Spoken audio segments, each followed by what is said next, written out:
ایوار باش تماشاوانین هێژە چاوەنە باشن ئیشەv بابەتێکی دی سەر دیرۆکا کوردی ئەمێ بەهەبەرە گوت و بێشکن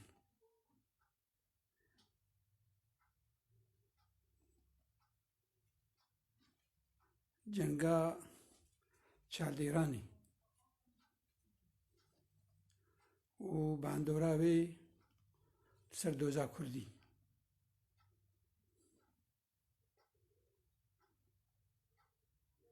ئەنجامەیەکی بوون بابەتێک دیرۆکیە چاردێران بەلکی گەلەکە ژوە بihîst bê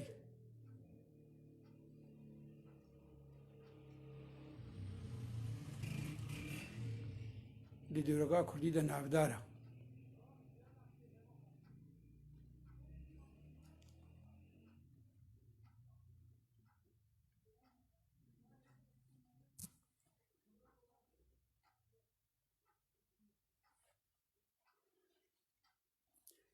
Mamosta Keleş Slavûrêz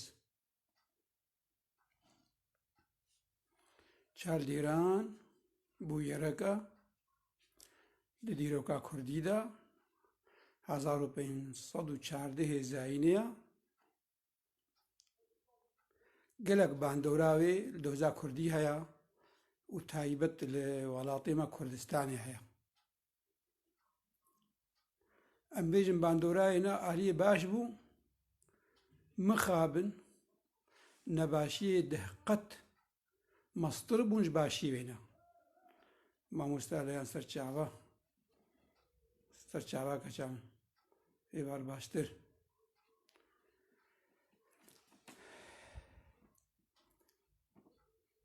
em dîroka xwe vegerin û em nas bikin wa qûnaxan ji aliyê zanistî beşxewê qenc bê û dibe got ji me re bibine wane û ders jî îro em şaşiyê xwe û başiyê xwe em ji derê xin em nas bikin me got encamên cenga çardêranê 1514 zayînê li ser doza Kurdî çi ne babetek dîrokî ye û dîrok xwe dobare dike wextê ku em wa bûye re wa mijare ji derê xin îro gelek tiştê îne bîra me ji ber dîsa Kurd ew Kurdin û doz ew doz e lêk have ji çi qa xwe dobare dike ev ê jeviyeka dî ye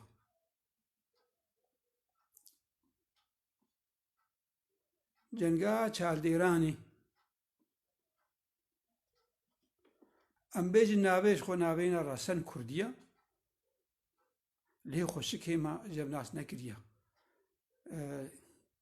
çaldêrana yan çaldirana di carê miletê me genim ji çala derdixist belkî mesela dêrana genim û zal hatî hevê belkî çalê got dirihawin çi bê wata Kurdî ye lê ser devokan cane avad bê devoka herêma me ya Serhedê ka bêje çi wate bû ev lêkolînek jêr divê taybet em miletê herêmê bînin ji ber çardêran dikeve herêma ser Serhedê re li ser Wanê re ye hêjano Bakur rûhlatê Wanê ye li rûhlatê Argîşê ye li biniya çiyayê agirî aliyê Rojava ve ye min nexşeyê çêkiriye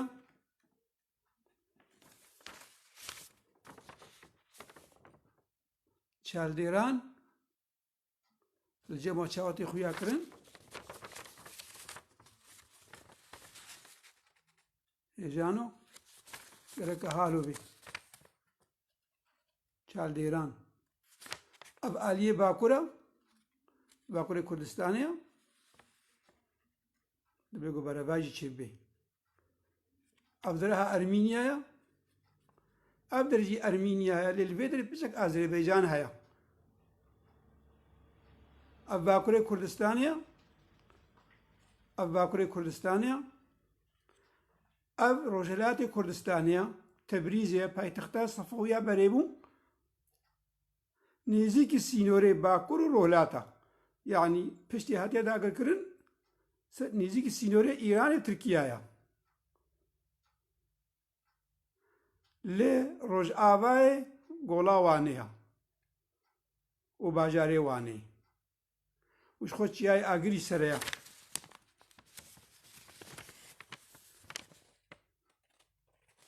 یعنی چاردێرانێ دکەبێ باکوورێ کوردستانێدا لەسەر گۆڵا وانەی ئالیە ڕۆژهەلاترە وەکە جێ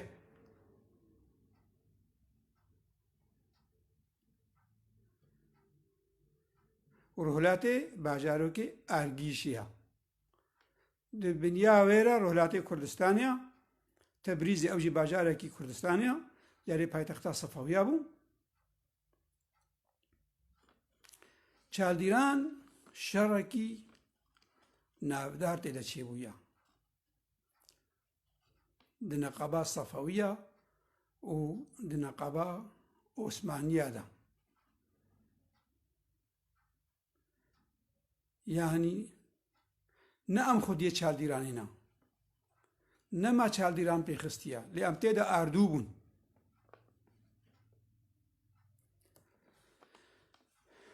خۆر تێمە کەسێنما کوردێنما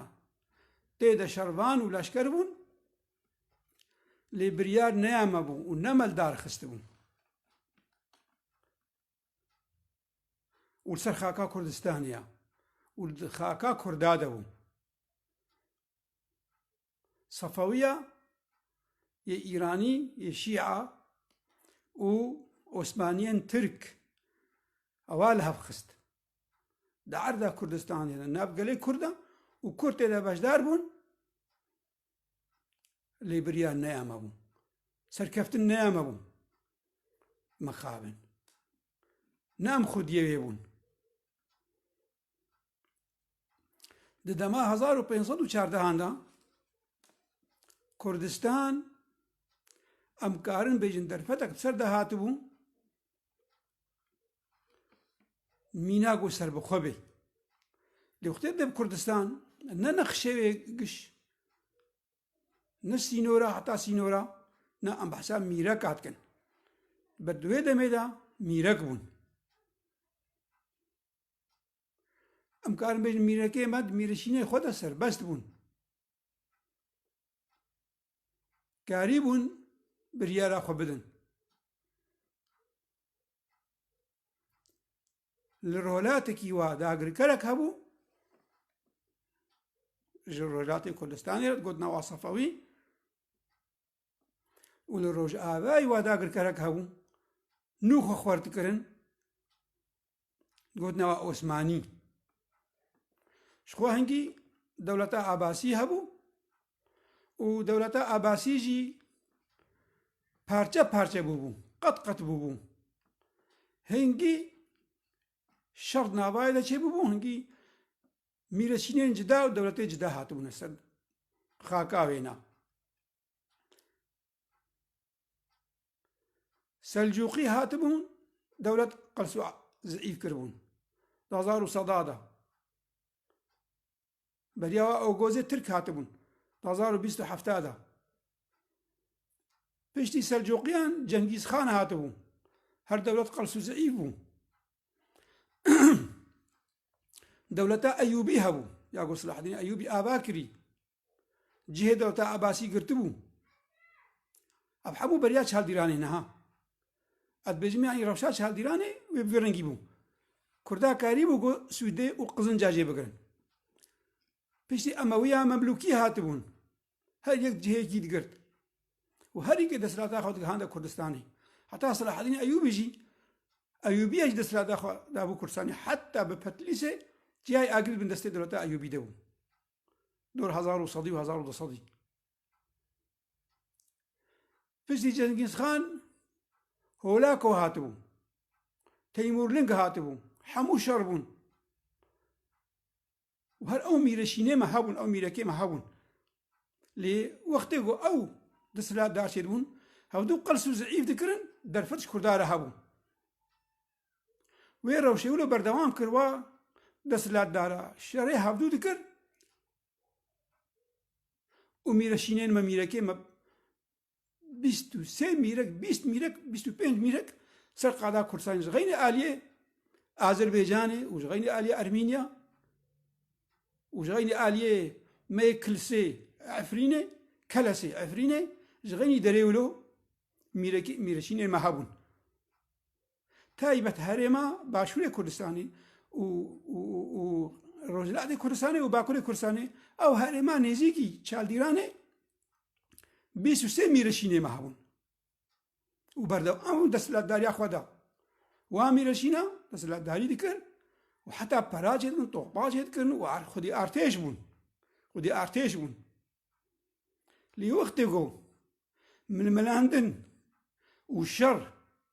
کەتە نەقەبا سەفەویەدا یەکۆ هەنێک واتکردنە کورد و باوەری منژی پایتەختاوە تەبریزێ بوو، نە تەهرانێ بوو، تەبریزی بووی چاخی و عەباس ئیسماعیل سەفەوی سەرۆکێ وا بوو 1514 دوێ دەبێتە عوسمانی ئاوا بوون خۆرتت بوون خۆرتبوونا مەزن دەما سەلیم یاووزدا یەکەمیندا سڵتانی عوسمانی سەلیم یاووز. سەلیم یاووز دخواست دەوڵەتە عوسمانی ئاواکەی دەوڵەت دەسەلاتدارێن مسلمان دڕووی دەبوون، سەفەوی بوون و مەملوکی بوون. سەفەوی تەبریزێ بوو و مەملوکی لە مەسرێ بوون لێ حەتا سووری دەستێوا دەبوون، حتا ڕۆژاوایش دەستێوا دەبوون، ڕۆژاوای کوردستانی دەستێ مەملوکیە دەبوو، حتا بەشێک مەزنجی عێراقیژی. لێ ئالیێ باشووری کوردستانی ململاندن نەقەبا عوسمانیە و مەمالیکە و سەفەویە دەبوون. ئەو هەر سێ هێزێ هەنێ هەر هێزێکی دخواست جهێ دەوڵەتە عەباسی بگرن. مەمالیک لە مەسرێ وەکەمە گوتی پایتەختاوە قاهیرە و سەفەوی لە تەبریزێ و سەلیم یاووز یەکەمین لە هەرێمە ئەنقەرەیە ئەناڵۆڵێ. کوردستان دکەتە نەقەبە هەر سێ کاتا و 23 میرەکێمە هەبوون، هەر سێ کاژ خۆرە دکرد هێز دەسەلاتداریە خۆرە دکردن خۆتکردنە خودی ئارتێش لێ میرەکێنمە نەژ دەوڵەتا خۆرەت کرد ژ میرەشینیا خۆرەت کرد. دەماگۆ چالدیرانێ 1514 زاینەوە کەمە گوتی دوێ دەمێدا سلیمێ یاووزێ عوسمانی خواست گۆ دەربا مەزن لە سەفەویە بخێ ji ber ewnîzekî wî nebêhtir dirûyî dirawsin nûkayê berê xwe bidê Misrê û nûkayê berê xwe bidê Ewropa û derê li wa dira. Berê xwe da Sefewiya, Sefewiyê jî xwe kom dikirin û pişta wa jî hebû hêzeka serek û mezin bûn. Lê Osmaniya zanî bû ku tena xwe nikarina Sefewiya. Selîm Yawûz zanî bû ku tena xwe nikare Sefewiya. هێزا خوا ئاوا کرد و ئەو هێز ji Anadolê meşand û ber bi Rûhilat ve hat. Di herêma Kurdistanê ve, herêma Bakurê Kurdistanê ve. Di herêma Erzeromê û Qersê re û xwe berda xwar. Ew herêm niha ku ez navê mîrekê me bêjim kêmayî 10 mîreşînê me hedû ê demê de. Yê serek mîreşînên Petlîsê hebûn, yê Amedê, يجوا لميرجي حبو ميركبون يا جزيرة بوطا يبابان سليمانية ميركي هوليري ميركي كركوكي يا موسلي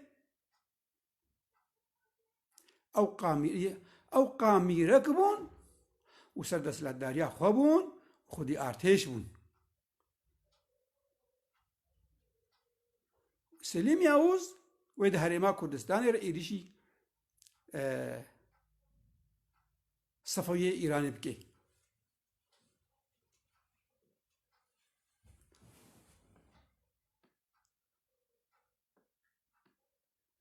لي دفي خو بگهني ميركين كرد جبرقو اوش تبلي بنو پشتاي بگرن وببنه هيز جيرا ميركين ما النقبة دا آقرادا امكارن بخالي بيجن الخوانا برسين و هيزكا خو چيكن و هرمي خو بپاريزن ارتشكا اجتماعي چي بكن نتوي چي بكن نا لب جفهان امكار بيجن عند زيارة وي جفاتي وي جفيني كيبو ادريسي بدلسي بو بلكي هو بيسمي ادريسي بدلسي جي ميرشينكا قالك مظلم بون جدور 1900 واحنا صل زينبا ديروك محمد ميزكي وشصدو 15 كوچي هجري نشانت كدوي دميدا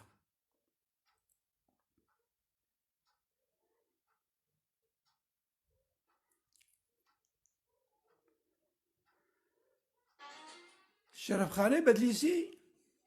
مقابن دياردك هيا برانيا كردي ما ميركي ما دوي دميدا خب كوك اخوا دقهاندنا خليفين مسلمان وعربها مقابن محمد مزكي قال لك وقت اشتانا راستن هساين بفلان ميرك يخال من الويدا يعمل الخطاب مقابن درت كبي حمون راست ادريسي بدلسي بيجي ام بدلسي ساسانينا لي محمد ميزكي دبيجي نا عشيرة روشكينا دي برتوكاي دبي روشكي يال بي روزكي بر اجناي ميسان دا عربي دا روشكي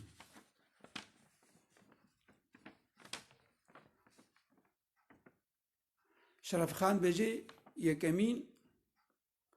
برتوكا شرف ناما دا بلكي وبيسي يكمين بادشاهي ما ملك أشرف يكما أو ملك أشرفي آلي أيوبية أذكر قريداي بو أيوبية بابدرتا أيوبية تايبت دماكي دما نجم الدين أيوبي ندما صلاح الدين ده ليه محمد مزكي بيجي بناء يجو آلي أيوبية كري عز الدين عمليها كارية حفصد شصد وحبده كوتشي يعني تنزكا هزار ودصدي بيبي آري نجم الدين أيوب كريا دجي أيوبية دجي خاج برستا صليبية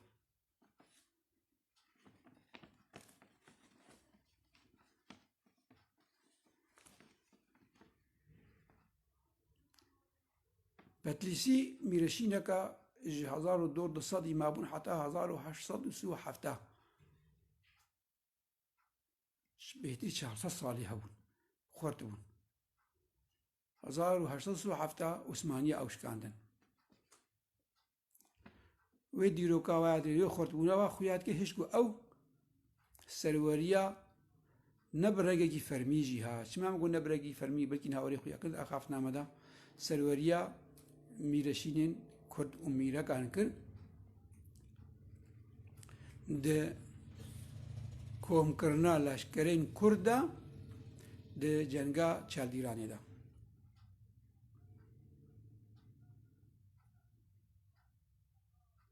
لە ڤڕونشتن بەریا گۆ جەنگا چالدیرانێ چێ ببێ وا میرەکێنما کە ئەم ببنە هەڤالێ ئیسماعیل سەفەویە شیعی ئەم تەبلی وی ببن یان گەلۆ ئەم تەبلی سلیم یاووز ببن، یعنی خۆخنا مخابن پەیوەر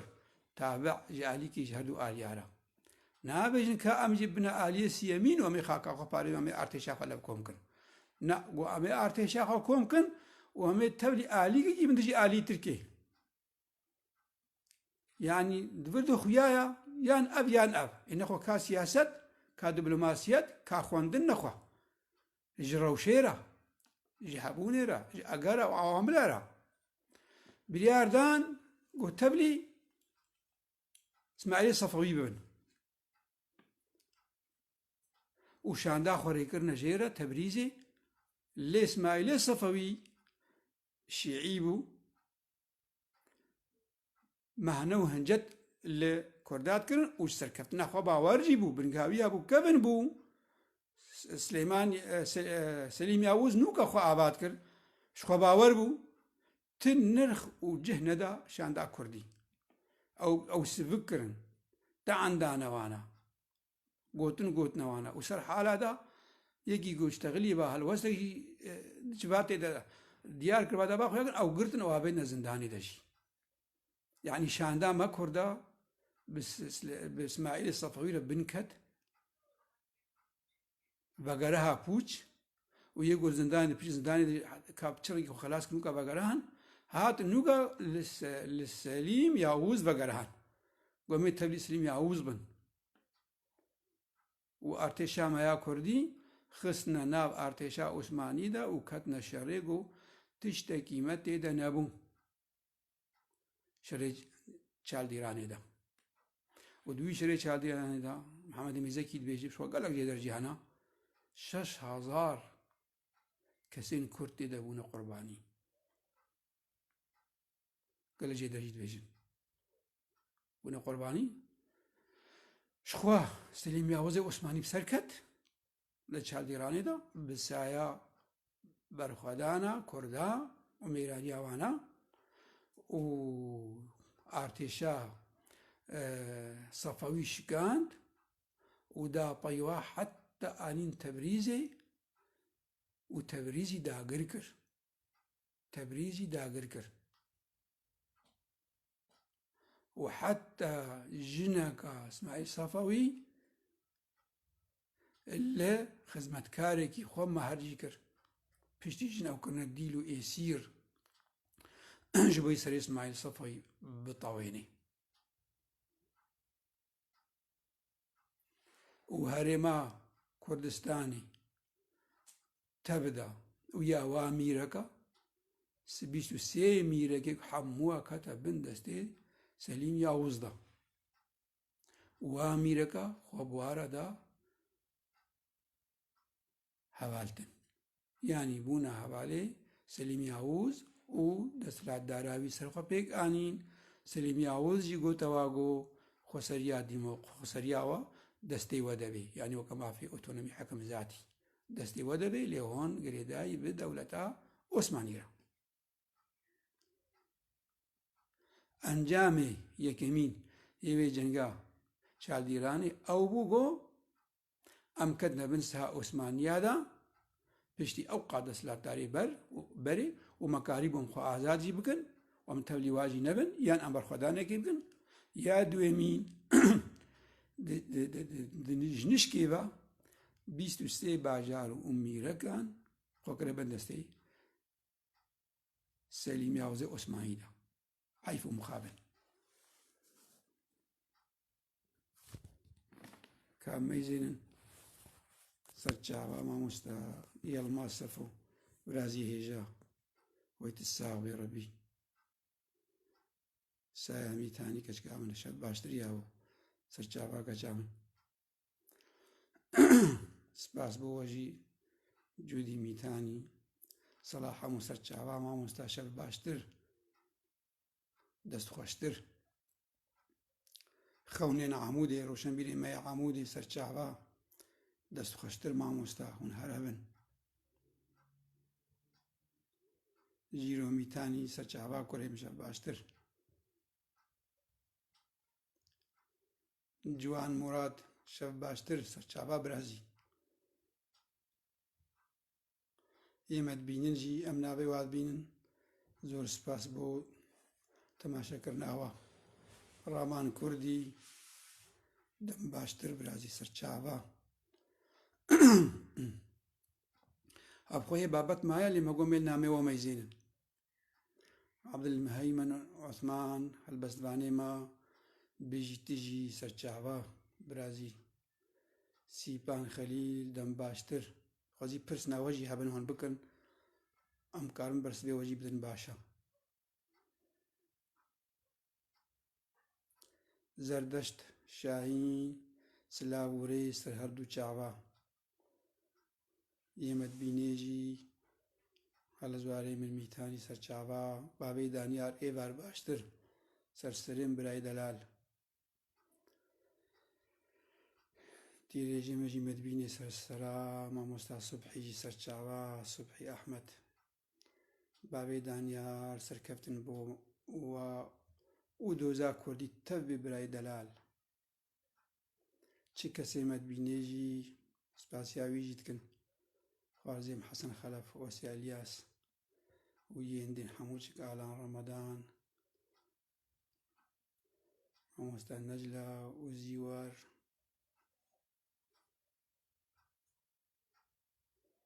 بارانێ جومێ شەف باشتر سەرچاوێ من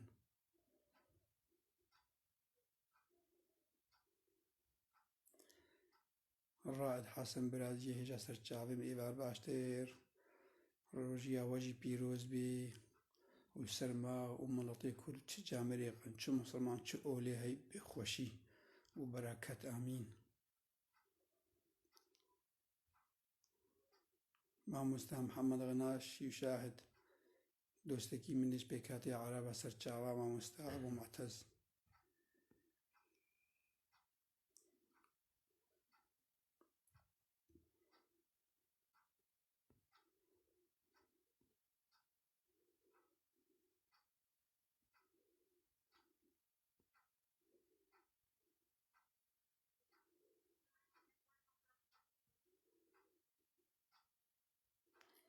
هەلبەستوانێمە ئەحمەد تاها سەرچاوە مامۆستا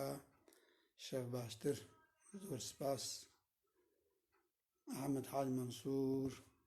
سەرچاوە برای دەلال ئێوار باشتر سەرسەری من فرات ئاکات سلااو و ڕێز برازی عەبدولشا مێهدی ئێوار باشتر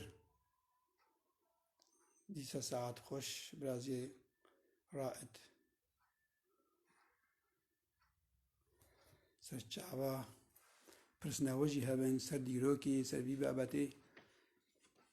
جەنگا چاڵدیرانێژی ئەمێ بەرسرێ بدەن سەرچاوە مامۆستا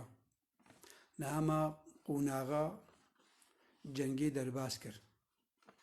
مە ئەو گۆت و بێژ کرد پشتی وێ چێ بوو مە گۆدژی 23 میرەکێن مە خۆکەرە بن دەستێ عوسمانیادا ئەنجام نەلوی ئالی تەنێ ڕاوەستە هەسەکردنی نە ئەم تەبزانن گۆ عوسمانی بسەرۆکاتیا سەلیم یاوزەیەکە مین نامە کوردستان تەنێ داگر کرد سووریی داگر کرد ئوردن خۆنێکی نەبوو یانی مەبەستام ئەو هەرێم فڵستین مصر یەمەن حجاز ئەو قەدەر داگر کرد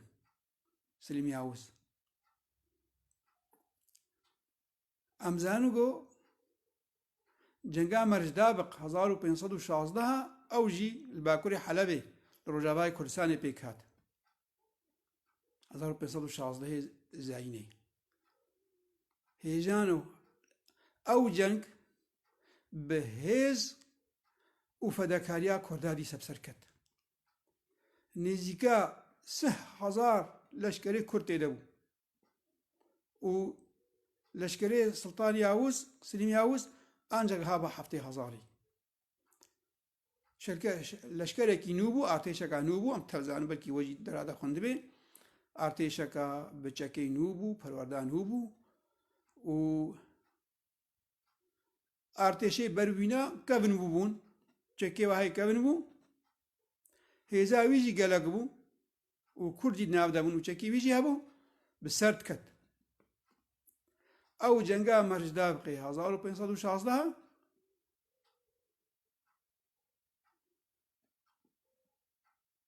دە دیرۆکا وێدا دە هەیوا وێ دە هەیوا هەشتادا کە نەشاز 22 هەیوا هەشتا بوو ڕێژیما ترکە جەرابلس داگر کرد مەرجدا بقانی بیرا خۆش بەر ئەو نزیکەی وێ هەرێمیە و دوێ مەرجدا بقیدا هێزا کوردی تێدا خۆرت بوو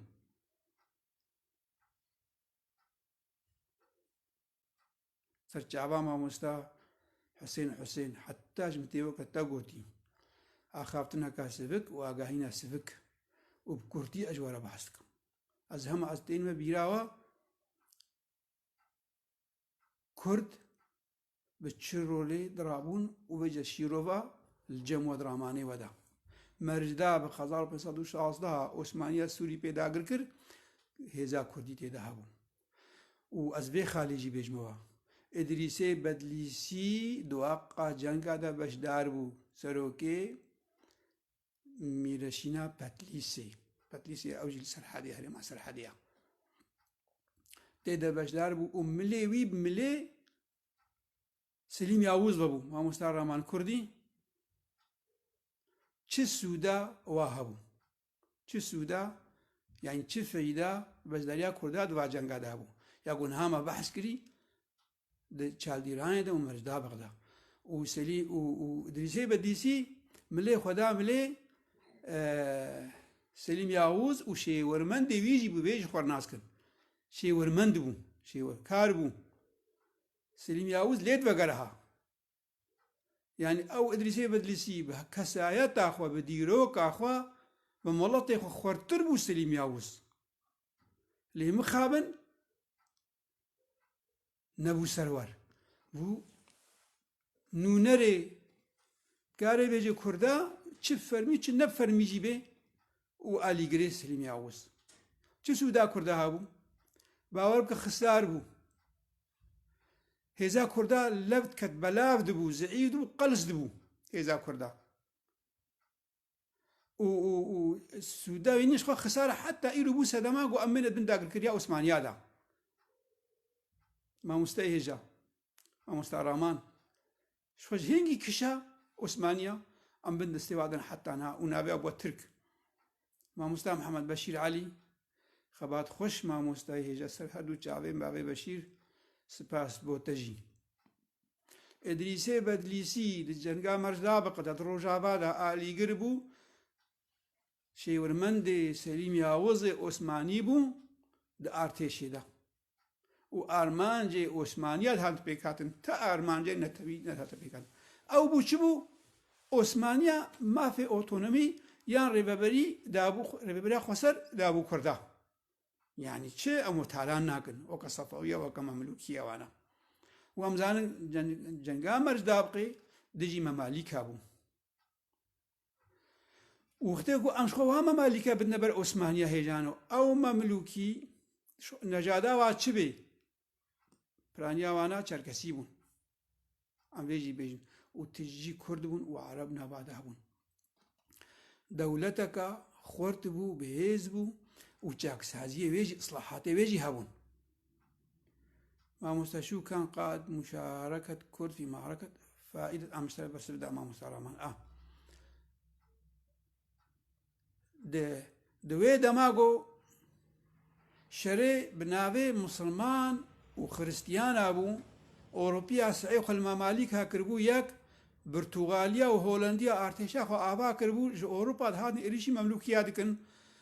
عوسمانیە ئەو دەرفەت دەست خست کەیس مەملوکە ئەنج خۆ مەملوکجی مسلمان بوون ئەوە حەجد پارست ئەو حەجاجی پیرۆزی مسلمانات پارستن عوسمانیا کەیس لوە ئانی زیلا هەرێ ئاری وا بکێ دژی برتوغالیا و شەڕی خریستیانە بکێ ئەو هەنگی بناب ئەو بوو شەڕی ئیسپانیا هۆڵەندیا برتوغالیا وا بکێ هات بنبا شەڕێ مەمالیکا کرد مەمالیک مانە بوونە دیسێقەت جالیکی بەوێ شەڕێ هۆڵندیاکن ئیسپانیاکن پرتۆغالیاکن یان وێ شەڕێ عوسمانیاکن وشخوا ئەمزان و گۆڕیا بازرگانیە سعید ئالیە سووری لە دەرباس بوو عفرینێرە دچوو ئەوروپا و مەسڕێرە و دگها حتا بنیا سعودیە دچوو هەندێ تەبزان ڕیا بازرگانیا جیهانی بوو برتوغالیا گۆمە بێڕیێ ژوا کەسا وی مڵەتی ستین مڵەتی مەمالیکە مڵەتی دەوڵەتا مسلمان و شەڕ چێ بوو و ئارتێشە سەی خۆکەرێک دژی مەمالیکە 1509 و ئارتێشا وانە و ئەستوڵێ وانە ئاشکاندن لە جەنگا دیۆ نێزیکی هەندێ دوێ دەرفەتا زەحمەتدا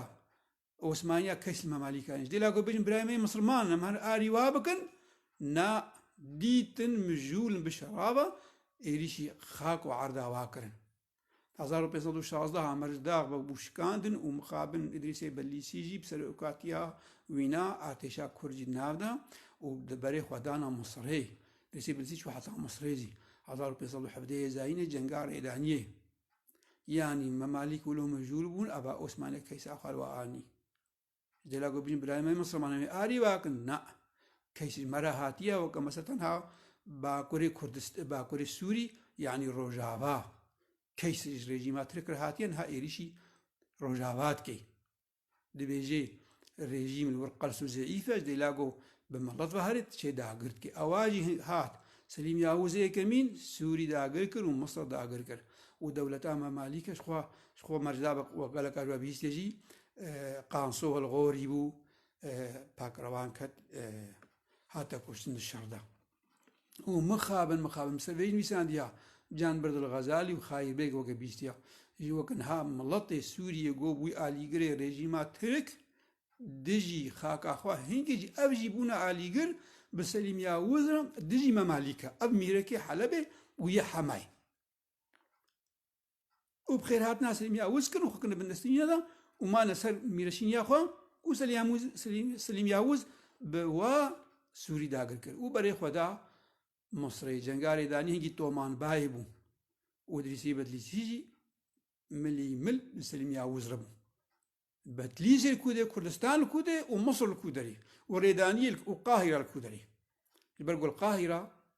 هاتە داگرکردن قاهیرە پشتی جەنگارێدانی و تۆمانبای بوو جامێر تۆمانبای سەلیم یاوز گوتی گۆ بمێنە سەر کورسیە خۆزدەی ناکمەتە لێوی وەکە هەنەکە نەکرد ئەی گۆ نە ئەزێ بەرخوادانی بەرخاکە خۆڵاتی خۆ دەکەم تالی گرت و داربەژیون هەموو بەیەکێ زانن بەلکی وە بیستێژی خوێندرا دبستانەوانادا تۆمانبای دار بەکرد لێبەر چ سووەکەنها مامۆستا ڕامان گوتی چ سوودامە کووردا تێدا هەبوو مامۆستا سلێمان ئەبرۆ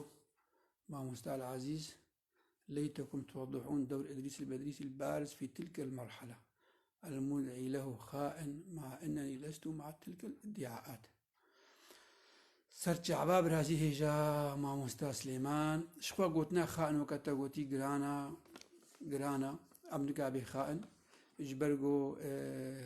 بە ئەرێکردنا میرەکەی کووردا هەمووا بوو ئەزین هائیدە ئەش بیر نەکەم هەمە ئیشەڵا زەیمەوێ پەیمانە گۆ میرەکە ڕەچەی کردی 23 میرەکەی کورد میرەکەی کوردی پێرە عالی کار بوون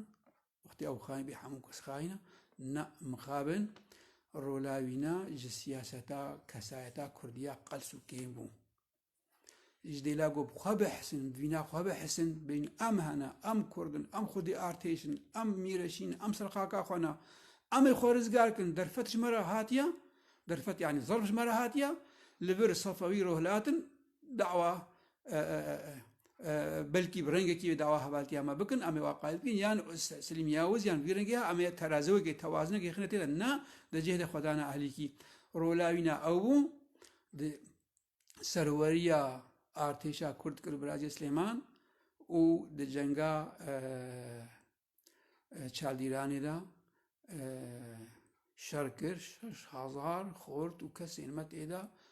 پاکڕەوان کەتن ژیانە خۆش دەستدان و ئالیکی دیڤژی ڕۆلاوینە بوون و نەرێ کووردا بە سەلیم یاوزە سەلیم یاوز بەیوی تشتێک نەتکرد و هەرێما ڕۆکەن هات بە هەرێما ڕۆهلات بەسا کوردستانی کرد باکوورد گۆڕۆلات نونەرێ سەلیمی ئاووز بوو درۆهلات دەدالی ڕۆهلاتی دەولەتێدا یانی ناو کوردادا وجالێکی دیبەژی ئیدریسی بەدلیسی بوو شێوەرمەندی سەلیمی ئاووز و پێرە بوو ئارتێشێدا ئەو جەنگان مەشی ئەوژی پێرە بوو حتا گەها حجازێژی وش خۆڕۆلاوی یادی ترکێژی هەیە ئەمێن هەمەگۆمێ بەحسکن پەیمانێک بە هەر 23 میرەکی مەرە مهۆر کرد گۆ ببنە ئالیگرێ سەلیمی ئاووز پشتی جەنگا چاڵدێرانێ پشتی جەنگا چاڵدێرانێ لێ وا میرەکە قیما خۆ نەئانی گۆ ئیدریسی بەدلیسی بێ سەرۆکێوانە قیما خۆ نەئانین چاوە قیما خۆ نەئانین ژبەرگو 1515 هادا یێزانێ پشتی چاڵدێرانی ساڵەکەی سەلیمی ئاووز گۆتەوە کایەکی دیکەکە خۆچێکن و نونەرێکی خۆچێکن ئەو نونەر بلا بمەڤەگرێدای بێ نونەرێوە بێ بمەڤەگرێدای بێ نونەرێ هەرێمێوە بێ ئەو 23 میرەکەی مە لە بڕونشتن هەم نابێ دەهاکا گوت لە بڕونشتن مەراگ و یەک قیما خۆ بێدی بێنێ گۆ بێن نونەر کەسی قیما خۆ هەر کەسی گۆ ئەس لەب نەهاتن دبێژن بێ سەلیم خۆ خێرا سەلیمی ئاووز تێدا هەیە سەلیمی ئاووز گوت بوو کیژوە بێ میرە کیفا خۆیە ئەس ئازادیت دمەوە یعنی مە بەستاوی هەمە هەرێمە سعیب کە بندەستەی خۆدا وا قەمیراک بندەستی خۆدا لێ وەختێک گۆ میرەکی مەلە بڕونشتن 1515 زاینێدا یەکی سەرێ خۆشی دیر نەدانی هەر کەسێکی وەکە مخابن هاژی ئەم تێبەرچاوێمە وەکە مخابن ئەم بێ نەبێن پارتیەمە وا میرەکەیەکی سەرێ خۆشی دیر نەتەوان نەگۆ نەتەوان یەکی قیما خۆ بێنێ هەر کەسێکی ئەز نونەر و ئەسەرۆک و ئەسەرۆک تالیاماتی لەب نەکردن ئەو پەیماناوانە بێ سەرۆکمە ئەو کاغەز هاتە سەلیمی ئاووزە قیما خۆ دەوڵەتە عوسمانی ئانینە و مافێ خۆسەری دەستی وا دەبێ لێ کەسی بنابێ وا سەر هەمزە نەکرد بنابێ سەرۆکاتیە کەسی هەمزە نەکرد کەسی نەشتی هەمزە بکە ولۆ بەگەرا سەلیمی ئاووز یعنی ڕۆلا ئەدریسی بەدریسی بەجێ هەر کەسێک ژمەد سەری خۆدا بپیبێنێ کاپ چ ڕەنگی بوو گەلو هێشمەندی ویشاقی بوو هێشمەندی کەکە ڕاستی بەرجەوەندیا میرەشینی دابوو سەر بەرجەوەندیان نەتەویرە یعنی مەسلحە ئومەراءە دابوو سەریا مەسلحە نەتەویرە قەومیە کوردیرە هێشێ کوردیەتێ نەگەلە خوردبوو دەگۆ ئەم کوردن لێ کا کورد بە میرەشینێکی دمەشێ نە بە یەکیتیا میرەشینە و کووردا هەموارە دمەشی بخابن ئەو هێشمەندی نەبوو قەلسبوونەک بوو خۆ کەسایەتا کوردی نەخورد پشخوامێ بێشن جار ناژێت ئالینە تەوا دالی ئۆریدە کەسێتە هەنەکە کووردا قەرز بێ دالی عەشیرادا قەرز بێ ئالیە زەمیندارە ئەقتاعیادا قەرز بێ مقابن گەلک جارە میناک وەختێ گۆ هۆلاک و هاتیە هەرێمێ بەدرخانیە شەڕ نەشکەستنە چوونە جێدەجەم هۆلاک و تەیمەلوون وانە گوتنە ئەم بووە بەگرێدای وەختێک و هاتنە بەتلیسیا چوونە گوتنە ئەم بووە بەگرێدای یان جێتە خۆکردنە پەیوەەر تابع داگرکەرە و دەسەڵاتدارە مخابن خاکەوە نها ئیر سەرێکانی ئەژ بێزان سەرێکانی ئیر و عەشیر نامە هەنە بووە چەتارە هەمزەکردنە و قیما خۆ بداگرگاترکە ئاینە و دراگەهاندی لە شەرەیە پەگەی و یە پەژێواتکردن دەبێگو ئەو نەوەکە vێبێ هێژان و لێم خابن چمە ئەو یەکەیە ڕحی بەرخوادانی کەسایەتە نەتەوی قەلسە هەبگرتنامە قەلسە ئەم قیما خوا بداگرکەرە دێنن ئەوجی ولۆچی بوو قیما خوا بداگرکەرە ئانین مامۆستا سلێمان ڕۆلا ئەدریسی بەدلیسی ئەم کارن بێژن ئەو بوو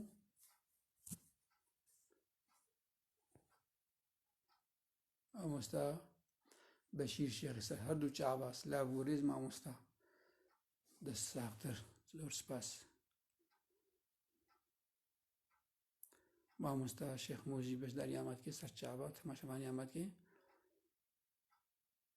پەنابەر گۆچەر ڕێوی سەرچاوە مامۆستا خەلیل عەلی سەرچاوە وەلمەد مەیزێنن ژگولاتەرەژی سپاس مامۆستا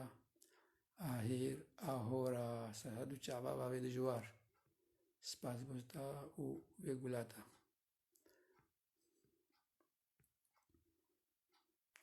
مامۆستا ڕامان وهذا مرض قديم لنا مامۆستا ڕاستە بنەخۆشیگەکە لن نقبل بعضنا بل نقبل غيرنا والله ڕاست بێژی يتحكمون بنا مع الأسف نزاني نامده هيت الراس بيجي مع مستا سليمان مبرسبات ده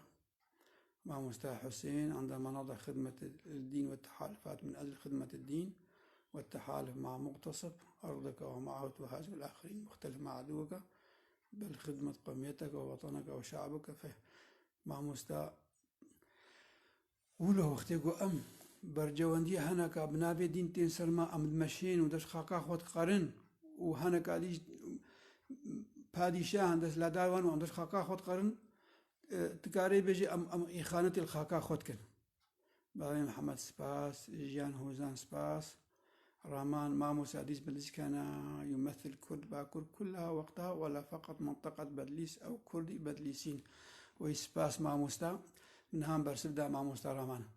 إدريسي بدليسي برنگكي فرمي ببلغا ننو نربو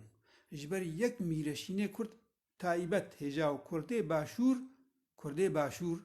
سليمانية وكركوك وهولير وموصل حموجي بيرا بيواندي داربون ميرشيني وحمو بيرا بيواندي داربون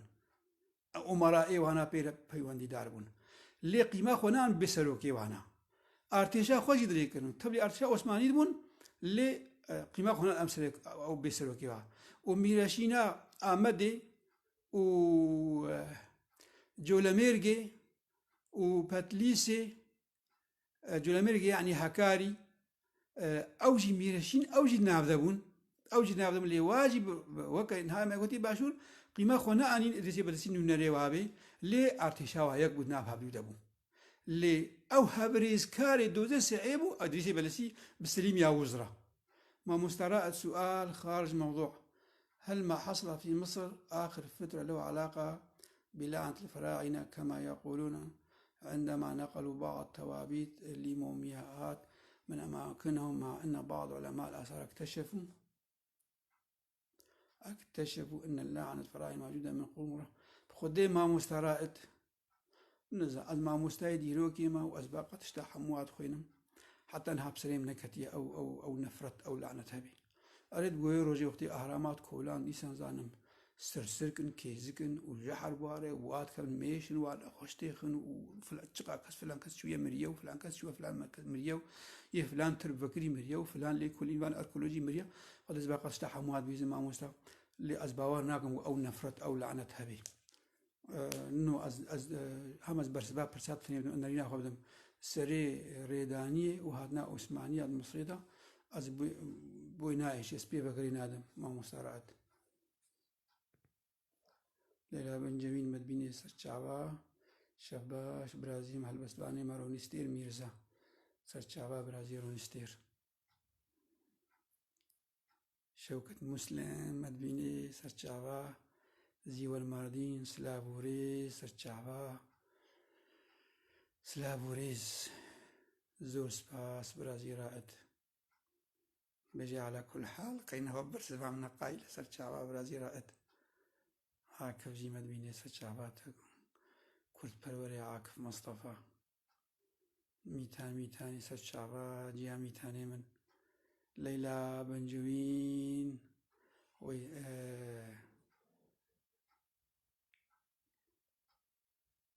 ليلى بونجاق ليلى الناس كم جيا دجوار سرچاوا ديار جوار ايبار باشتر سر هر دو چاوا سر كابتن بوجي بابي شيرو أري خدي بابي شيرو لماذا لم نتعظ من المزيد أري خدي شماج مرنا ابن درس سرچاوي من خبات خوشتر نابي درس مخابن دوباره جد بي دبي چاند جمرا وتكبي فيزيكا مدى هزار جاري مخابن إيروجي دوبارت بي قالك بارشي كردستاني دوبارت بي بتايبت إيرو الرجاباي كردستاني دوبارت بي أريب خدي ما مستهيجا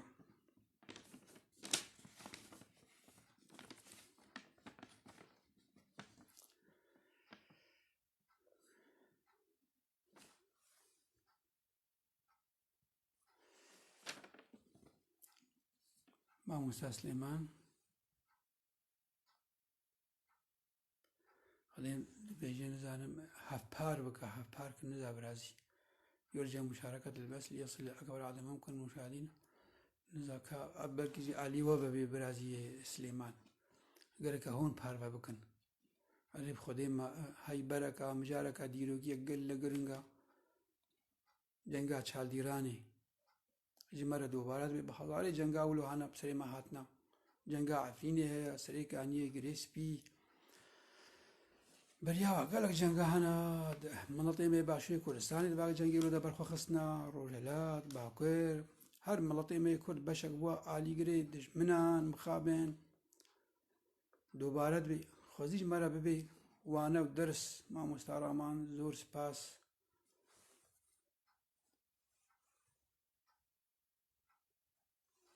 لنا عدة أسئلة صناباك خذي حسكي إن شاء الله باتفاق تمن دريج بي وبسلامتي بي إن شاء الله برسبا وابدن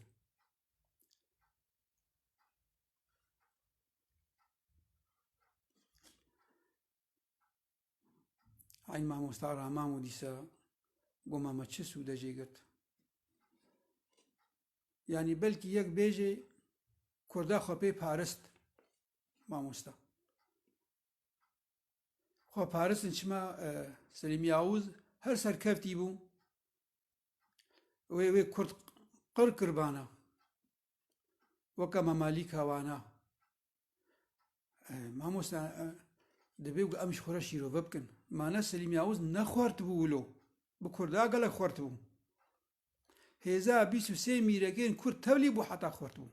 جنگا چال دیرانی ده 6000 کرد پاکروان کتن سلیم یاوز بسر ند کت قم تبين أبو بانا يعني نوط الصليب صار ندكت أمجير أبو با أصلاً وما خو باريس با وما برخدان برخا كا خدا قربانا ما جي كاربا وكا بركي دامي أم بوبانا خدي رول خدي دور بركا قوت شي دام أمجي قالك بون سليم ياوزو كي تنه بون بيسو سيبون باشوري كرساني باكوري كرساني ساعة إيه حمو خل هبدو ده هبدو خو كرن هيك وخصنا خدمتها سليم ياوز ده يعني كي بيجي أسبابنا مسلم ياوز بسر كتبانا بي كردا كردو بيت بسر كتبانا كردي هبونا خو آبا كربانا لما ما تشي سودا جي قرت قالوا وا عثمانية شخو ما شيعة كنا دجمني خو جوي برج دابقي صفوي ما كنا دجمني خو وما قول صفوي كوكا هو كرد بون دبجانا اول مو دوري هفدود كي كردي مي چالديراني پرانيا وانا كردي مي باكور يروجاوا ير باشور پرانيا سن بون لم چبكن و اولي حال باري اولا ما ذهب على المكريا وكردي مي ايراني وصفوي شيعاون لدبي هستي دبيغو هستي نتوي هبانا بچارك يبتشتكي دبيغو يعني چما يكين ها جوابيجي معنا اسماعيل صفوي كرد قرتن ديل كرن نابوروكا ويج بعد تشي بو هم نزانا لكلنا جير دو كنا بي علي جير دبي كاتشماني وقام ديروك خد بي او شيعون او سناون دبيغو عازي كبي دبيغو تشتك هبي لهما تشها بيجي او شيعي صفوي او نزاني كر ولو علي كاريا كردا نپجرا و ازدلاوري كنا زندان هذا شيء كنا زندان هذا شيء يعني نه دبلوماسي کا دبلوماسي خوشي ايشان كردوري خو كرن و خوشكانجي تبريز ده شما تبريز ده جبل پشتي چالديران سليم ياوز و ميركي ما كرد تبريز ده اگر كرن احتلال كرن سالا كيمانه ده جي بتالي خوشي بخشاندن بتالي خوشي بخشاندن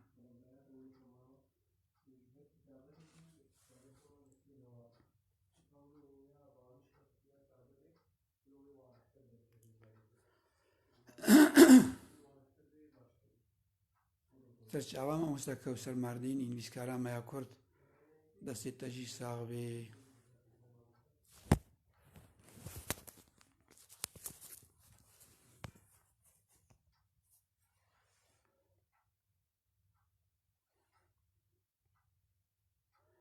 ما مستازي والمرديني ما مستهد دستو هستيتن صاحبن سرچاوي من ما مستا شبات و تباهية تماشەبانێن تا خۆش ببیات تەژی سەرسەری من مامۆستا ڤۆڵکان فورات مەدبینێ سەرچاوە مامۆستا ڕۆنیستێر پرسێک کردیە وێگا مامۆستا گۆریتە نەهاوگرتنامە ji ber nebûna karîzmayekî Kurdiyan jî ev tişt di cînatên me de ne pirsate cînatên me de pirsate gelek xweş e mamosta Şêrzad yan gelo ev yek ji dilpakiya me ye ku em gelekî dilsozê ola xwe ne û em olê ser netewê re dibînin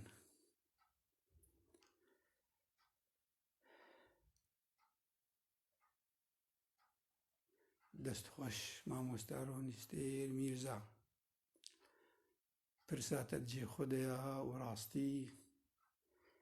hêşvekirinek jê re divê ji xwe dilpakiya me Kurd e û baweriya me bi biratiyê û mirovahiyê hişnegom êşan e ev yek lê ya duyemîn kesayeta me jî بۆ چاندۆکە تەگوتی جینات جینات پشتی کەتنا دەوڵەتا میدی بدەمێرە پەیوەریامە تابعبوونامە چاندا خەلکێرە و دەسەلاتداریە وارە و مە چاندا وا کردێ سەرێ خۆدا ئەوێ چاندێ باندۆل مەکرێت جینات مەرە ئاواکردنا جینات مەرە ئاواکردنا جیناتێک دژی کەسایەتا نەتەوی دژی ئەم نابێ نەجات پەرستی نەجادیێ نەتەویەتێ مخابن هەر مە باوەری بچاندا بیانی ئانیا بە ئۆلا بیانی ئانیا بەڕامانێ بیانی و بەرجەوەندیە بیانی و بنسها براتیا نەتەوادا ئەم هاتنە خاپاندن ژەهازا ji beriya çi qasî kengî mîdî şikestin mîdî 540 niha beriya zayînê şikestin ji hêngî ve heta îro dijminê me zaniya me bilêze û cînatê me guhartina ola me ya zerdeştî exmîniya ji xwe re bir çanda me ya mîdî exmîniya ji xwe re bir bû wê zanîbûn çilo me pê bixapênin ew çanda xwe ya farisî ew xwe bi koka xwe ya mîdîya kirine serê me de em pê vehatin girêdan nehiştin ku em dijê gelekî rabin piştî wa eşkanî Sasanî Kurdin mamosta Ronîstêr Kurdin û ola wa zerdeştiye û zerdeştiyet Kurda çêkiriya mixabin ew dewleta Sasanî hemû kete bin xizmeta Farisiya de kes dijî nerabû bû cînat piştî Sasaniya Arab hatin name bi navê Mislimantiyê ev 1443 sala Arab bi navê Mislimantiyê ya Xwedê her pîvanê me ji zerdeştiya me ji ola me ji êzîdiya de me kirineya xwe û her pê mêjiyê me de girtin bir ya Xwedê hişne got em nikarbin ji warizgar bibin cînatê me hatin guhartin wek pirsata gotina cînata re gelek xweş e cînatê me hatin guhartin cînatê çi hat cînatê got em xelkê xerîb ser xwe qebûl bikin wan bibin heval bendê wa em wabine xapandin û beşek ji miletê me Kurd dijî miletê xwe yê Tirkiye rabî Bakurê Kurdistanê de 3 milyon heke nebî 5 milyon tê hene çend milyon Kurd niha ji Kurdiyê dêre dikin çend milyon bên Kurdin li Rojava wilo li Başûr li Rihlat wilo li dinyayê seê wilo 100 milyon Kurd heye gor baweriya min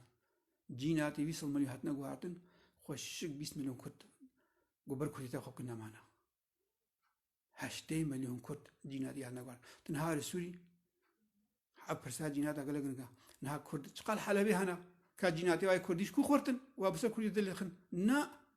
ê xwe bi ser desthilatdar erêxin bi ser xêrê û dêrô da bi navê ola yanî cînatê Kurdiyetê hatine guhartin ji me re şiyarbûnek dibe cînatê me jî werine guhartin niha ev 10 sala niha li Başûrê Kurdistanê cînat baş hatine guhartin çi manî di berxwedaneka dirêj de bûn di çiya de bûn şera şoreşa de bûn Kurdîtiya wana rayê Kurdiyetê ware xwartin çi gazin û rexin û filan kes halu lê rayê Kurdiyetê ware xwartin نهایی رو روجابا رای کردتی خودت بن چه معنی نوکا جر لیکولین بی نوکا هسته نتویتی نموردن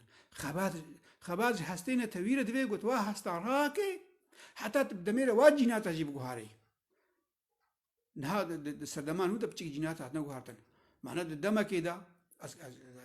از بیجی تماشاوانه و دوست برای خواره بیجم خوش برای خواره بیجم دما دروتا مسلمانتی دا او قامی رشینی می کرد بون که کجواب کردی دنویساند که دبستانی وایب کردی همو چند و عربی بو تهل بسلانی ما مستارونستر تزانی گو بابا طارق همدانی یکمی بوس هزاری زاین دا هلبستا کردی بنوکا کردی نویسان وی قاسی به هلبستا کردی نتا تنویسان باوریا دا گو هلبس به عربی به فارسی به بیدی به باوریا به کردی نتا یعنی جنات مربون هست وقتی جنات مرن هست مرن 1500 نوکا علی ترموخی یکمی بگو کردن زبانه که کردی هیا زمانه که کردی هیا رزمانه که نوکا هنه کسر رزمانه این نویسان پیشی هاتنا عربی مسلمان به 1400 سالی به 1300 سالی نوکا گوتن زمانه که کردی هیا قاسی به زمانه خو نبون او جینات او هست رازه هایی بون نه ایرو مگازنا جامعه که هلبزبانه که خوند گوتی بو گوتنی اوی هنی که چه خدا گوت بو اره ملای جزیری احمدی خانه فقیه تران نیبه گوتنی و عربی و ترکی و فارسی بون خلقی لوانات گن هم پس نواد بدن چمان هم چن گوتنی کی بیانیت کن اوی خدا خلق رخنال متکی لوشم هم گوتنی بیانی عربی ترکی کن هر بستی خدا مجری لی بگرام گو ماموستا گوتنا و جامعه رایا ایروز معنی کردی نوکا پاکش دبی نوکا کردیت وگره نوکا هست وگرهن نوکا هست وگرهن نه خباتا کردیش حمود جرا بهتره یکی تیا کردین هاش حمود جرا بهتره لی خودی در کرنا هستی کردین هاش حمود دم بوری بهتره زمانه کردین هاش حمود دم پاکشتره و بدم ره باشتره به چه معنی هست درابن جینات کردی تینا گوهرتن جینات کردی تینا گوهرتن وجسون جوا جیناتی هاو و جیناتی گو بنابه براتیا گلاب بنابه مروحیه بنابه مسلمانتی نخاسب ما مستم هجان بنابه مسلمانتی ما چانی سر برای خوی ازدی ازارو کتاب ایرام خلقیت گو ازدی گاون خوانا بار حرامه یکی حج ازدیانت کرنا ها به هزارم حج ازدیات کن نه هونجی تيجي حج ازدیات یزانی گو ملطقی کردی رسنن جامعه کی ازدی تربس بيد مشي زاروكي تربس بيه بكبرات عبينا هالبسباني ما يوجباني مظن هجار وحمون عسكريا جاري مكنياني أبي بيردبر تقول توازن لكو حيرك في كردا شمهم كبرات عبينا تقول قاورة يعني مخابن أو جينات دوري كردية بسدما أوليجي أم قالوا دور كربون أم سنيبون إدريسي بدريسي سنيبو أو قاميركي ما سنيبون سلم ياوز سنيبو بهتر ما عاري يعني كراس الدست بيجي بري خدانا كارا وشاوي تشبوجي قوتو بجاوي ناجي بري خدانا شيعية لشيعية أو نباجراندن ليه أمتبلي بنابي مسلماتية والسنة أمتبلي سلم ياوز جيبون كهار نامي قو بيجا إدريسي بدريسي وبسني خب البدي وسلم ياوز ريكي وسلم ياوز بأم مسلمان وأم يبقون ونابي أرتشا وكذا أرتشا محمدي هل العفريني رژیمات ترک و داگرکر او چتا نابی کنه ارتشا محمدی سلیم یاوزی نابی خکر بو ارتشا محمدی اره او تشابه مخابن بس بعد قال لك كوره وبرسي بشيراها ما هو مستار ونستير ما هو مستار سليمان الى يومنا هذا ما زال كثير قال لك كردي ما حتى ايرو دليوات جيا اجبرگو اول قنج ناس نکرنا و جعلی رژیم و نرینه کج اولاد استنیگو او کردستان داگر کرنا خدای ما مستا دبیگو شود همو اولاد خالی پاک جانا هم چی بیجن قال لك آيات جهنا وقال لك وسطقه جهنا نجي خرابي نقو خرابي ميناك آيات بحثا كشنو جهادي واتكن يعني خلقوا أنا دخوهري ده بيكتيني و هنگی مسلمان هاجي آنية سري كردا تجي زانا محمد زانجي يروم الفيديو كاكا عربي قهدات كر دقو مسلماني كمين كردن قول سر دستي مسلمانة تينا قركرن إذا كاورا مسلمانة كي قركرنا كرد قركرنا تشتكي فالا ناشي براجي سليمان باندوري دي باندوري دي خوزي أوالي آشتية مسلمانتي سعي هات بابيك هاتن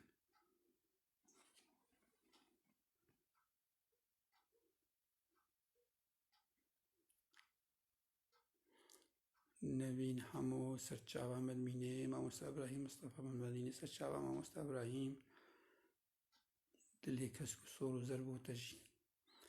دلي ديرك جي مدمين سرچاوا عفرين جي زور سباس ما تشسودا جوي طايق هما خوا لي طايق كردينا قرت ما خوال طاي واقرت ما مستعبود بابي وقر سلابوري سلابين قرم بوتجي سرچاوا هلبسباني ميهجا بابي وقر ما طاي كرديتي نقرت او طاي كردية قوما آواكري مكر بن خزمتا داقر كرالا يعني سليم ياوزي واسماعيل داقر كربو كردستان سعي داقر كر ما مستعرو نستير قال لك كاس دبيجن جياي كردا كرد بارستن وبلكي تو يك جوان بي ما مستا تنابي جي مخوا هي لشت د قرچكا وان جيايان دا و ام تيكلي ملاطا نبون كسي جناب ماتشون جي كس نبقرهان وكازقها مكودة ما مستارو نستير أم دبن خدان أبوريك أم نشندور ما هندك دولمند دين كرد لأوروبا هنا كو أب دولمند بقرن وأم ببن خدان أبوريك خورت ودمي أمي نكاربن هستي نتوي بدن شكرن برولا برا سپاس ما مستارو نستير قوتنيتا درمان جي خدانا أفحم مو راستن وكتا قوتي مالداري ما فقرن لمكا فقرن الأخ العزيز حامد الكردي يشاهدنا من كرد مصر أهلا وسهلا بيك هذا ما مستا ديسا كان آري كاريكن ديسا كان فقرن قوت ناتي غرقا فقرن وآري كاريكن بروجا آباقن لخالا برياوينا ما قد قنشكات يادا بشارت ما مستا كردستان سعي هشتي نوط الصديق يايا ودوية كردستان دا وكا شهرستاني دولة آبابونا وملطها ودو قرتيا التدرى أولا چينوا أو تيا بونا اگر سدم ج پیشخستنا شهرستانی را بارانا قيايا دارن كهنينا تشيريا طيزا زوزانا مخو نبا شارتيا ملطة هاتي خو المقرتيا ترك هاتنا خو المقرتنا فارس خوش بري بالوهراتي كردستانينا علي روهراتي وانانا عربة هاتي خو المقرتيا ملطة او قل يعني شعوب دواتي هذا نوكا آبابوا تدي حجي قال آباد مجرنا سدما باجارة كي نافق الواتي وكا أكاديش باجارة أكاد بنا أكادي وكا آشوري خداوند آشور نوكا بنا نتو وبيرنجي هني يعني أوتيا ودشت وزاويين وانا بونا شهرستاني دولة مخو نبا شارتيا ام تيدا فيري مروباهية بونا ام تيري شهرستانية بونا جواكا خوزاي ما تيدا آبا كريا منر خيجنين ناس كريا خوزي وابلا خوز مفكر بانا ما كا أوروبي هاتنا ناف ما نهجتيا هاتنا ناف من نشهرستان ما مستارو نستير أوا چاندا مخرا كري خوزي بلا خوز مفكر بانا ما سومريت آبا كريا ما زكورات بنزقورا ما آبا كرنا ما جميع آبا دجلي ومظن خدي سعي كريا چاندني ما سوال بندي سوال باني ملي آبا كريا ما باژار ئاواکردنا ئەمە کەرکووک ئاواکرێ سلێمانیە ئاواکرێ مە قوناواچی ئادامە ئاواکردنا مامۆل چول و پەیهەبانیە ئاواتکەی مەخۆ نەبە شارتیە ژواچیە ئۆڕپی چێبوونە ژواچیە هەندۆ ئۆڕپی چێبوونە مامۆستا خۆزی وا کەسە ئەف کەس نەهات بە ناومە و خاکە مەداگرکرد نەکردبەنها ئەم بە هەزاری ئەم هەزار قەت ئەم بێتر پێشکەتی بوون نە ئەمێ بسایە واچیە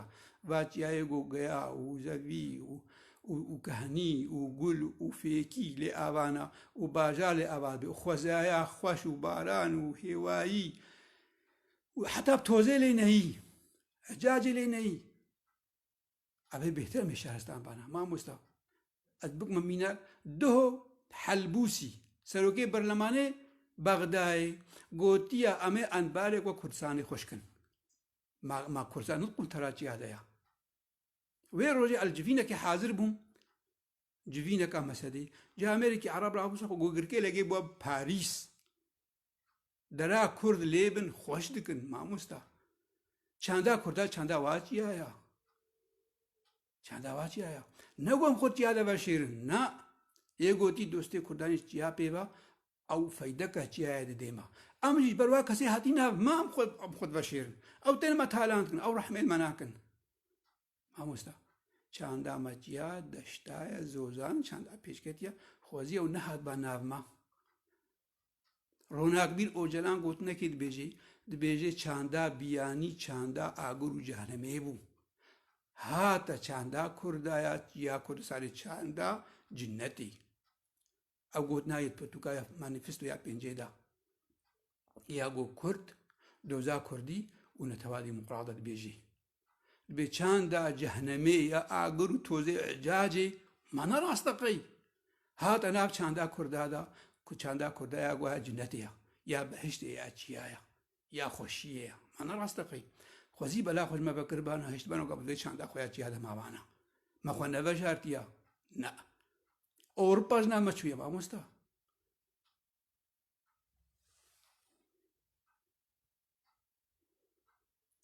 حەمید عومەر چاوا برازی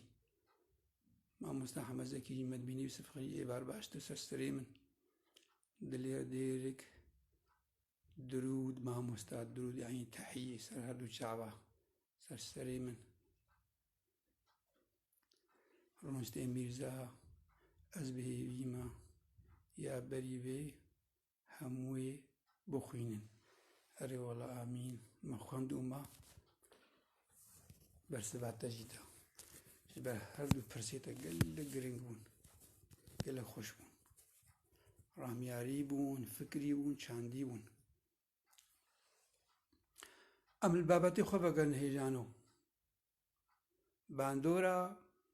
جەنگە چالدیرانی 1514 ئەنجامەوێ سەر کووردا چ بوون مەخۆدا ئالی ئۆسمانیە مانەگەرەکە ئۆسمانیە ئەف قەنجیل مەبەگەران بانە نا ئەجدەیلا نەوانە و سەفەویە شەرێ هەبدوو کرد و هەبدوو قڕکردن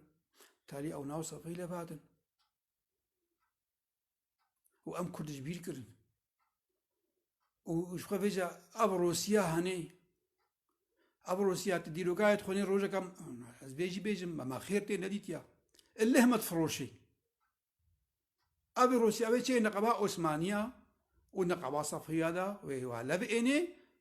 وێ مەبێ کێ بازارێ دەمە فڕۆشی وەکە عفرینێ وەکە حەتەن هەل لە عێنە ئیسا وێ ئێ سلێمان قانونی تۆهماسب سەفەی لەبرونێ و مەپێ فڕۆشێ وێ ئەتاتۆرک و شاهێ ئیرانی وێدی لەب ئێنێ مەپێ فڕۆشێ وێ ئێ مەهاباتێ فڕۆشێ وێ ئینگلیزیا و فەرەنسیا قایلکێ ئەو ڕۆسیا هەم خابن وێ ئێ ئەتاتۆرک کشێنێ خوا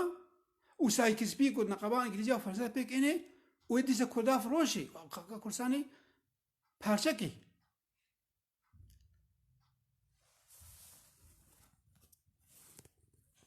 ji encamê got me Osmanî kirine hêz di cenga çaldîranê de ji ber ku rastî me kirine hêz bîst û sê mîrek û bajar nehasanîne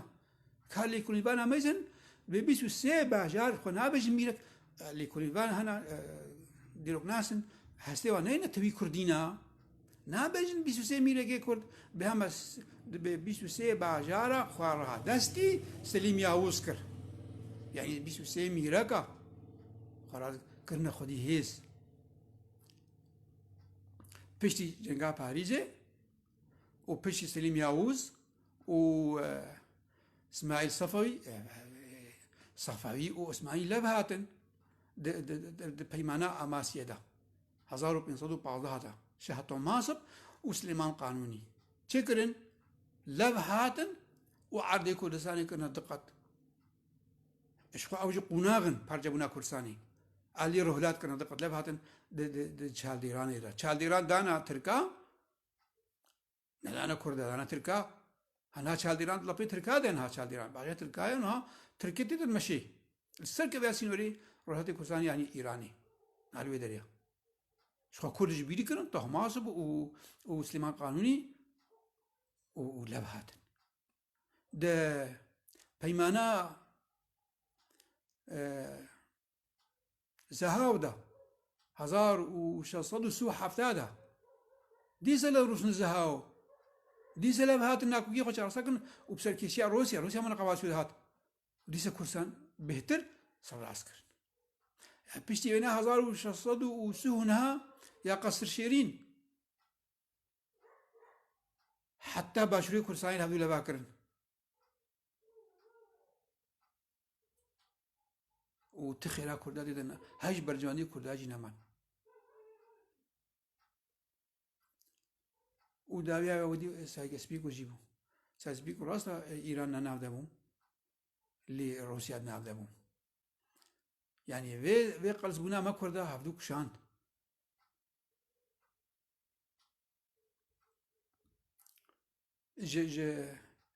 چالدێرانی داگیرکردنا ژێ عوسمانی بە شێوەیە دەوڵەتیە بێژە هاتن نە بە شێوەیە میرەشینی هاتن هەفتوو کوشا حتا بۆ کوردستان ساحێ کەتە دەستەی عوسمانیەدا و کەتە دەستەی ئیرانیدا منە میرەکەی مەی بەغدا میرەکەی مەی باشووری کوردستانی هەمواژی خۆگرە بن دەستەی وانادا و میرەکەی باکوورژی و میرەکەی مەی ڕۆژاواژی میرەشینە کەلس ڕاستەش خوا بێژە گاونا وا میرەشینە هەبن گوام گۆتو بێژ بکەن گاونا کە بێژێ هەبوونا کووردا مێرانیا کووردا تێتە پێی هات گەلە جا بسەرخەبوون ژێ شۆڕەشە رابوونە لە کەس دەبێژێ ئەم شۆڕەشەی واوەنداتکن نا ئەم شۆڕەشەی واوەندا ناکەن ئەم کارن سەدەمەی شۆڕەشەی واجب نەخویاکردن لێ شۆڕەشێوانە لە هەرێماوا میرەکی دەبوون پرانیاوانە ڕاستە مێرانی بوو سەعاتاوا خۆش بێ دیرۆکش کوردارە بێ مێرانیش کوردارە لێ نە کوردستانی بوون خەونێوان نەگەڵک فەڕێ بوون ئەرمانجێوان نەگەڵک فەڕە بوون نەت خزمەتە کوردستانی گشتی نەتەوا کورد دەبوون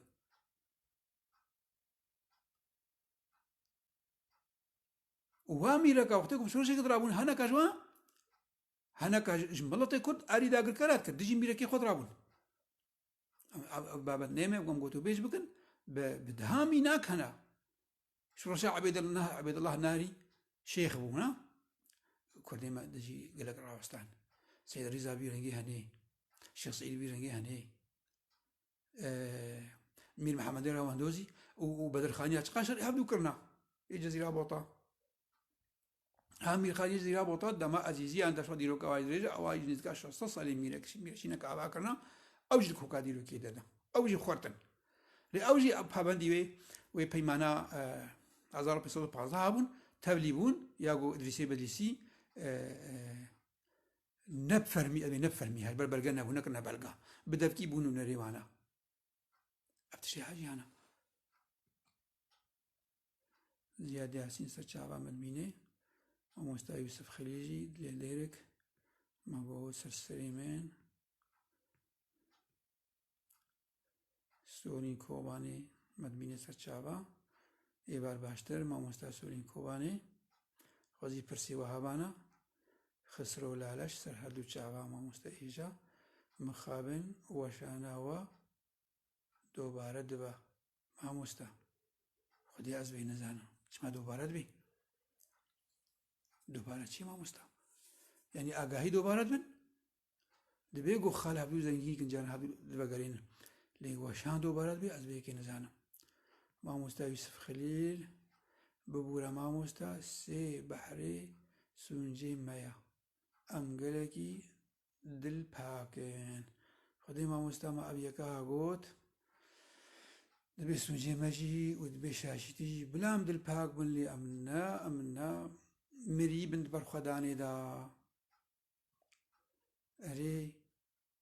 بلا باوەریامە جانە بهێزێژی وەرێ والله هەم براتیت خوازن ئەم ڕۆباهیت خوازن ئەم دل پاقش ئەم دلێ خۆت بکەن لێ یەک نانا ئەفچەتێ هاکردنە سەرێکانیەدا یەکی شوور هەراند بوو ئەمە هاتنە بەجە چژی دگوت ئەم محەممەدینە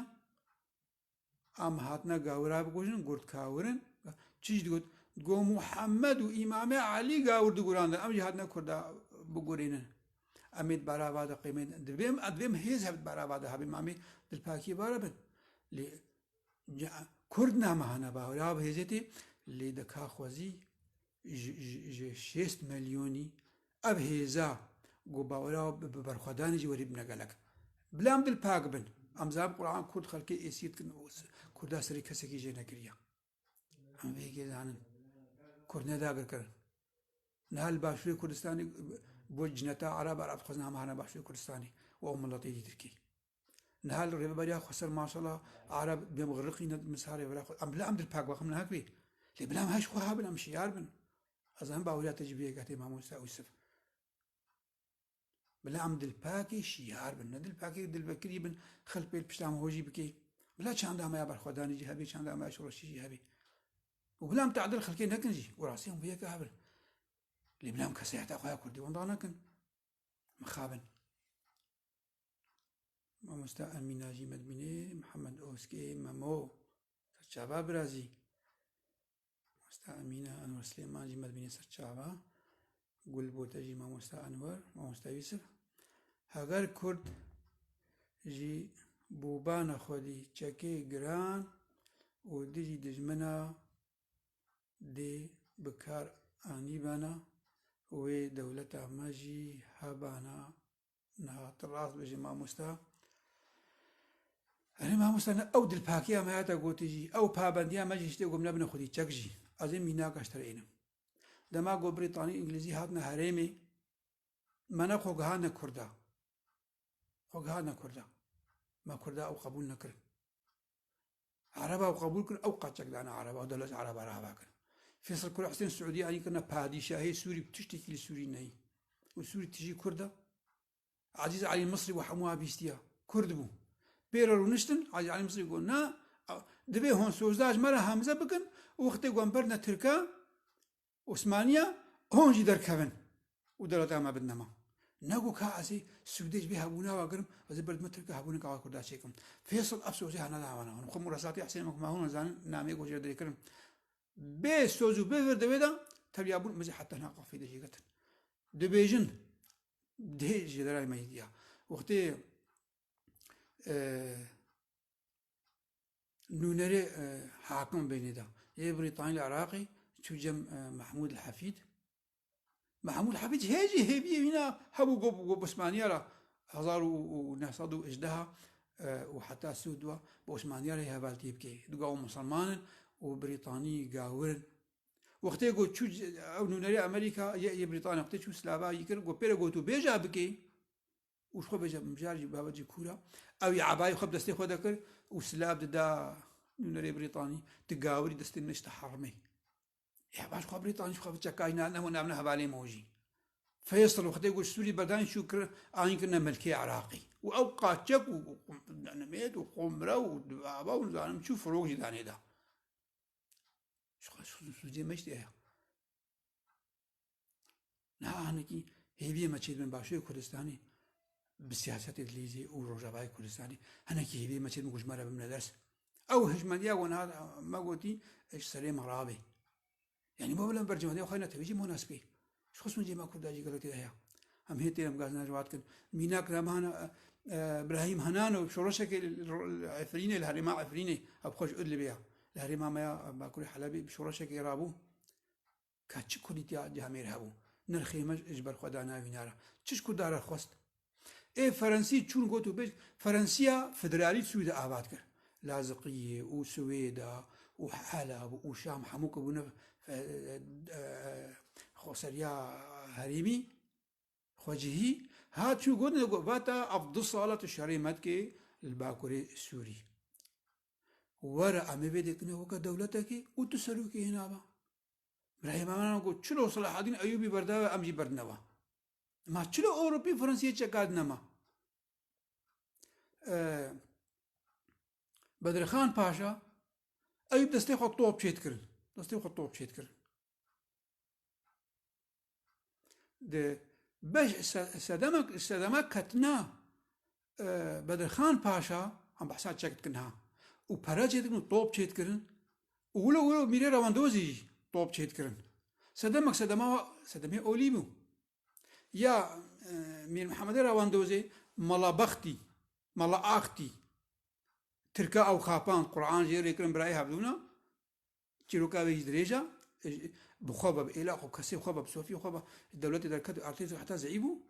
و لیا بەدرخانژی دیسە بوو سەدەمە بوو مەسلەتە کوردیە مسلمانتی و خرستیانە و خرستیانیە کوردەی مسلمان چوو خرستیان کوشتن پەتڕکەی وا کوشت چلۆ خەڵکی هەلو باوەریە دێمە وەکن هاتە گوتی سوجێ مەشتێ داهی ڕاستەها ئەف بابەت دکشێنانەکی بابێ شێرۆ بەلێ مەڵەتی کوردستانە سۆر ژەهەب بەلاکردن و ستالین ئەو خستن ترێنە و بێ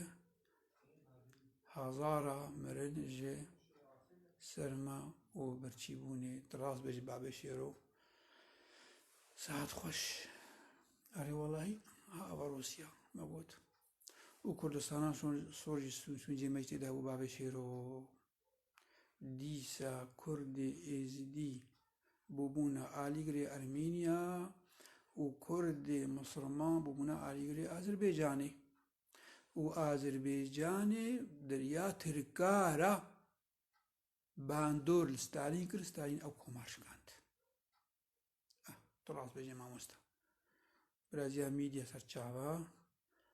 ڕەمەدان مەحموودی بینێ سەرسەرێ من خسرۆ لالەش میر محەممەد کۆر پرژگەلێ مەیە ئێزدیە تالانکردن ڕاست دەبێژێ مامۆستا خسرۆ هەر هەفتێ و 4 کۆمکوژیەوە جەب منن یەک ژوا میر محەممەدی ڕەواندۆزی ناوی میرێ کۆرە یەک ژوا ئێریش کردیا شنگالی شنگال تالان کردیا و وەیران کردیا هەری خودێت ڕاست بێژێ و مخابن بەدرخانیا ژیولۆ کردیا مامۆستا مەگوت سەدەمێ ئۆلی بلا قەدری ئۆلێمە هەبێ بلا ئەم ئەو هەر کەسێک حەج وەلا ئەوگولی ئەم نەول و وەرنە خاپاندن ئەو چ ئۆل بێ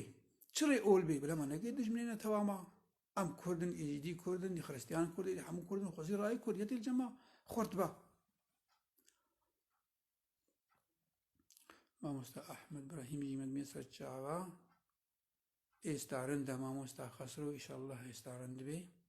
ئەڤی یەمەنەژی مامۆستا ئەبرۆ سلەیمان و داسیکێ زۆهاما گەوری ئامەدا عەرێب خودی ئیشەڵڵا ئەو داسین هاڵ ڕابێ دەچێ بەنین ئادن هونەرمەندێمە سەرچاوە سلااوۆرێز هێژا مامۆستا بەنگین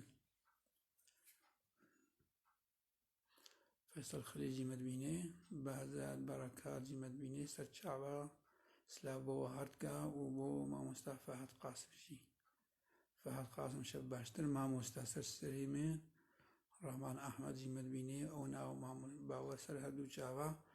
ڕەحمان ئەحمەد دەستێتە ساو نیەتەژی سەرسەرێ من ڕەحمان ئەحمەد خەباتکارێ کورد مامۆستا خسرۆ لالەش مامۆستا هەگەر دەرفەت لە دەف وە هەبی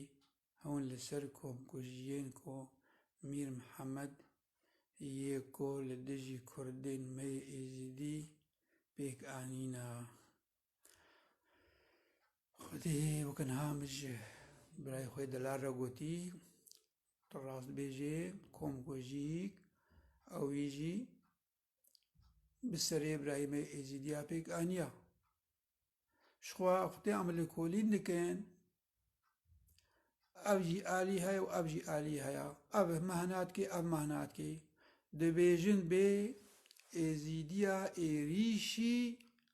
ماڵباتێن کورد کرد دبیرەشی ناوی نادا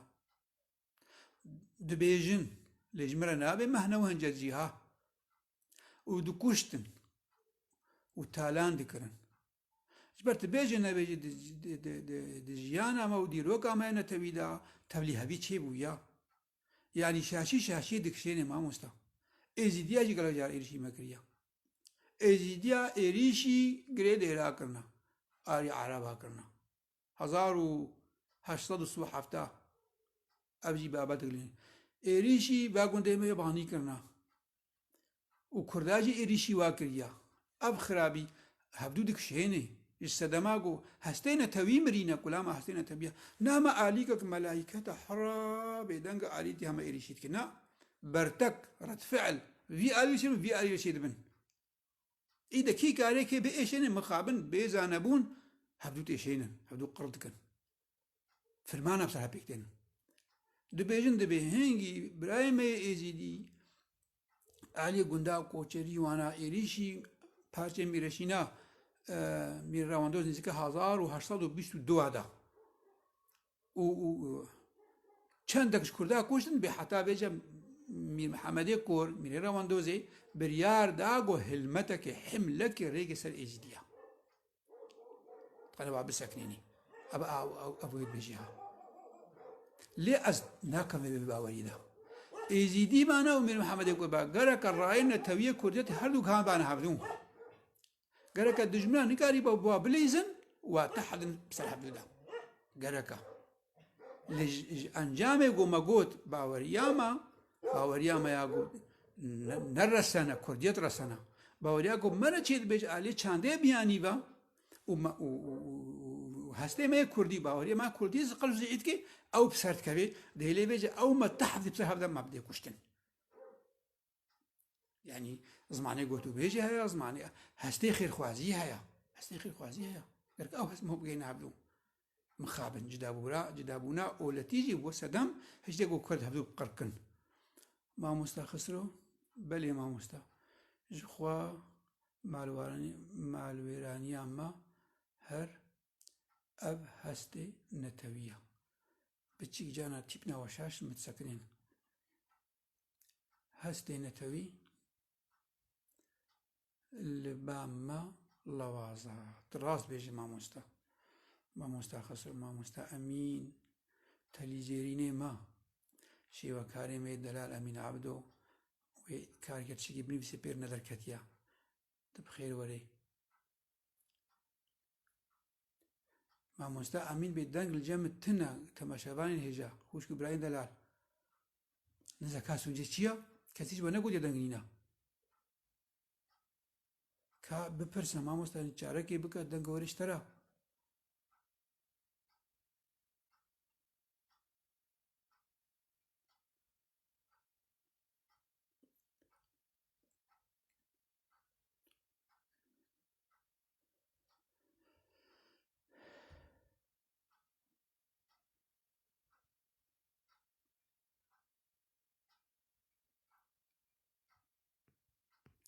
بۆ بەرگی کاز ئەس پرس ناببینم دەنگ مامۆستا ئەمین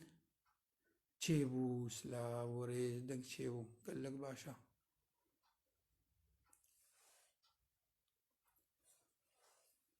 مامۆستا سلێمانی كنا أن نستخلص وفاء الكل بعضهم البعض من محمد درويشي عبدي على مر العصور ئایا دروێشی عەبدی دوور دەجی مخابن خراپیا دیسە ئۆلی هەبوو مانە زۆر تەمر پاشا براجی سلێمان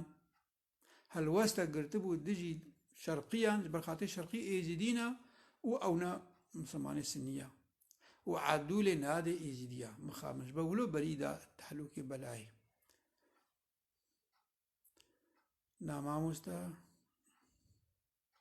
مامۆستا خسرۆ چت بێژێ مامۆستا ئەز مامۆستا تون نەما سەرچاوێ من نەغەمە ئەز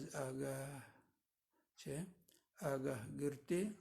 زمانی خۆمە وی بژی تو ئەس خۆشیتت فیسبوکێ دەناسکم تاوینداری زمانی خۆ چاندا خۆی من چ دەرچوون لە زمانی کوردی وەرنەگرتیە واتە دەنویسێنێکی دەستی تەساوێ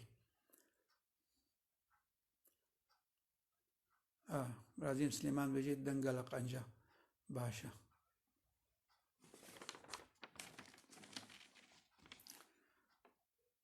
مامۆستا ئەنجامی جەنگا چاڵدیرانی بوو میراتێکی گران سەرپشتا کووردا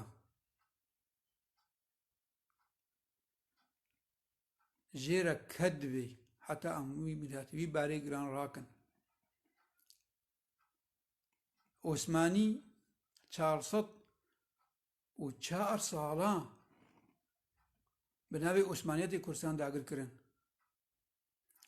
و پشتی وێنا بەناوی ترکسیزمی ترکیەتی حتا ئیرۆ داگرتکردن هەژمارە هەری مەزن ئا کووردا باکوورە ژغێنی بێژە دەبەرێ گولێ کۆچبەر بووی ئستەمبولی وادەرە 3 ملیۆن کورد هەیە هێشیارکردنەک ژێرە دەبێ ئەو شیارکردن دەقەن خەباتە نەتەوی پێک بێنێ مامۆستا زوبێر سەر هەردوو چاوە ئێوارە هەوا خۆش بە یا تەژی سەرسەرەی من سەرچاوە ئەنجامی خراپ بوون شخوا بێژە لە ئالیێ زمانی کوردیدا ئەنجام خراپ بوون ترکا زمانی مەگەلەش خۆرە بێ 404 ساڵە عوسمانی نەهندەکە و 103 ساڵە ترکژی یعنی 507 ساڵە ترکا حکلمە کرد پشتی چاڵدیرانێ قەی خویایە بیراوێ بێ پاشە ڕۆژێ نەتبرن قەی هەژێ نەتبرن ناوێ گوندەی ما چاندا ما چیرۆکێ ما کەبنەتۆرێ ما زمانێ ما سترانێ ما هونەرا ما سعی خۆستکردن بە حەلێن و گەلە قوناغازە بسەر کەتەنجی لێ گەلک جاراژی مە باندۆر لوات کرد لێ دیسە ناوێ خۆلمەتکردن گوتن کوردی بە دگۆ ترکیە ستران کوردی بە دگۆ ترکیە هێزاوە هەبوو بێتە بناوێ ترکیە دێ ڕووناندن نابەجە لێکۆڕین ژێر دوێ ئەم واتشتا زەلال بکەن ئەم ڕاستیای دەرەخم دەبێت ئەمشە باوەڕ بوو جانە ئەمژە باوەڕ ناکرد وتێن بێ ئەم گوتنە ها کوردیە ژە باوەڕ ناکەن ئەسترانە ها کوردی ئەمشە باوەڕ ئەفسادیا کوردی ئەمژە باوەڕ ناکەن هەنگی چاندا بیانی کە تێسەرێ مەلە بێ ئەمژە باوەڕ بکەن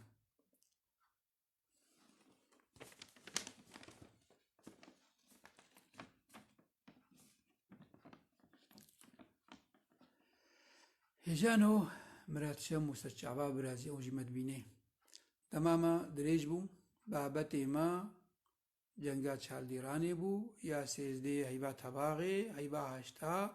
1514 پێک هاتبوو باندۆرایی چی بوو ئەنجامێ چی بوون لەسەرمە کووردە 507 ساڵە ئەم تکوو بە دەرخستن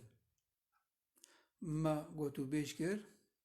بە بەرسبێەوە و بەشداریاوە بەشی ئەم چوونە خانادیژی پێبەگریدا جارامە گۆت و بێژ کرد ئەم هێوینە گۆوە سوودەک ژێگرت بێ شخوا ئەسەهی سوودە هەیە ئەم هێوینە گۆ مەوانە دەرس ژێگرتە بن ئەمش گەلە تشتا شیار بن ئەم مڵەتی کورد ئەم نەمەوە ڕخاپاندن ڕای کوردیەتێ مە بکشێنێ مە بدێ هەبدوو ژمافێ مەیە نە کورد پەرستیە کورد پارێزیە بەڵام نە کورد پەرست بن بەڵام کورد پارێز بن ئەو ڕامە بکشێنێ بەڵام نەونە خاپاندن مامۆستا خسرۆ زۆر سپاس مامۆستا سەر هەردوو چاوە دڵشا مەهدی برازیام تو هەر بژی ئاپێ هێژە سەر چاوا برازیا دەلال ئەزێ کێف خۆش بوون بۆ هەڵ و گەلک کێف خۆش دەبن ببا بابەتە مژارە و ڕاستێز گەشی پینجی دەبم دەما ئەلمێزێن مڵەتێمە هەڵۆی دە بچاندا خۆ بە زمانی خۆ بنەتەوە خۆ بە تێگرێدان ئەر ڕۆژا بابێت تشتی هەنی ئەس دەبینم و لەسەر ئاستا کوردستانی و دەربی کوردستانیژی دیارە حالی سەرچاوا هەر هەبی سەرچاوا برازیە هێژە هەلبەستدانامە کەچکە هەلبەستدانەی نەمر حالی چەلاغا سەرچاوا برازی وینا مەبووە گەشە باوەری مەبووە گەشن و وێ خەباتاکو هۆنجی دگن تپرسیەوە نەبن ئەزێ بەسکەم دەم درێژ بوو بابەتێ دیرۆکی زەنگینن چقا باش ئەم لێ کۆلی بکن و ئەم لێ بەگەرن ئەم دیرۆکا خۆ ناز بکەن شخوا نرخێمە و کەدامە نرخێمەش کەداوارەژی هەیە دە ئالینارە مخابن ئەز نەگەهشتم عەریف خودێ مامۆستا تێنە خۆزیتە گەهابانە مامۆستا ئەحمەد مەڵڵە ئەز هەم تحەش دیرۆکێتکی تە نەگەهایدا مامۆستا محەممەد مسلم سەر هەردوو چاوە ئێبار باشتر شە باشتر برازیا دلشە ئەم نەگۆ ئەم ژە شاش تێ نەگهێژن ئەم نە میرەکێ خۆ دیرۆکا خۆ ڕەشتکەن ئەم دخوێنن ئەم دەخوازی ئەب تشت نەهالۆبا نەهالۆبا نەهالۆبە هالۆبانە ئەم زاندا ئەلیکی بە واژی دیرۆکا کوردی واژی کوردیەت و خاکا کوردستانی پارسیە لێ مخابن ئەم بەحسا هێشمەندیەتکن ئەم بەحسا ذهنیەتە گرێدای کەسایەتا کوردی بەتکن ئەم دخۆین وێ دیرۆکێ برازیل سلێمان گەل لە سپاس مامۆستای هێژا بەڕاستی ئیشەب تا ئەم زەنگی سەر هەردوو چاوا برازی ژبەر گوتێ کوردپەروەری تبخەباتا کوردی بە گرێدایی تێ و جامێر و قیژ و ژنێ وەکەتە نرخی چاندا کوردیژی زان هەداکو پێ کێف خۆش دەبێن سپاس بۆ تەژی مامۆستا ئەحمەد ماچ بەردەوام بکەم دەمەژمێر نیچی کات دێبە بەبوو تۆز دەکەیم ڕۆک ئەمژی وەستان و تەماشەوانەی بەجی وەستەهان تێکێلی پەیوەندیە تایبەت بە خالن بابەت هەبن تکارەبێ مرە بشتا دەمێ گوتو بێشکم مامۆستا ئەحمەد سەر چاوە وەڵی دەم درێژ بوو مامۆستا لەیلا جیمەدمینێ ئەم دەستورا خوا ژووە بخوازن هێژان و شەباوە مێنێ خۆش ئەزوە تەبات بینێم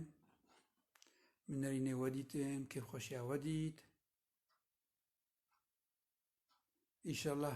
ئەم خودەی تەمەنێمەوە تەب لە درێژکی ئەمێ گەلە جا بابەتی حال و ئەمێ بەهدوورەکەی وتوبێشکن کا مامۆستا خسرە و چت بێ دیسە پێویستە کۆ ئەم سوودێژێ